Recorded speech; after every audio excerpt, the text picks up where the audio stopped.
নির্বাচনে কোনো দলকে বিশেষ সুবিধা দিলে সেই পুলিশের বিরুদ্ধে আইনি ব্যবস্থা নেওয়া হবে বলে জানিয়েছেন স্বরাষ্ট্র উপদেষ্টা জাহাঙ্গীর আলম চৌধুরী।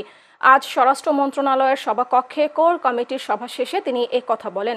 স্বরাষ্ট্র উপদেষ্টা বলেন, পুলিশের প্রতি সরকারের নির্দেশনা হচ্ছে নির্বাচন হতে হবে ফ্রি, ফেয়ার, ক্রেডিবল এবং উৎসবমুখর। পুলিশের কেউ অনৈতিক কাজে জড়িয়ে থাকলে তাকে আইনের আওতায় নিয়ে আসা হবে বলেও এ সময় সতর্ক করেন উপদেষ্টা।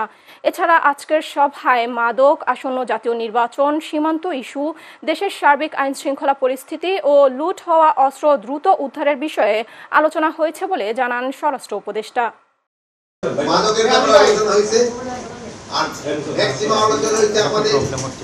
আসন্ন নির্বাচন উপলক্ষে, তারপরে আমাদের সীমান্ত সমস্যা করে ওইগুলির ব্যাপারে আলোচনা হয়েছে। তারপরে দেশের সার্বিক আইন শৃঙ্খলা পরিস্থিতি সম্বন্ধে আলোচনা হয়েছে।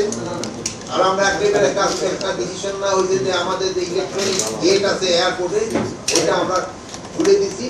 ওর মানে ছোটখাটো যেগুলি সমস্যা আছে ওইগুলি সমাধান করে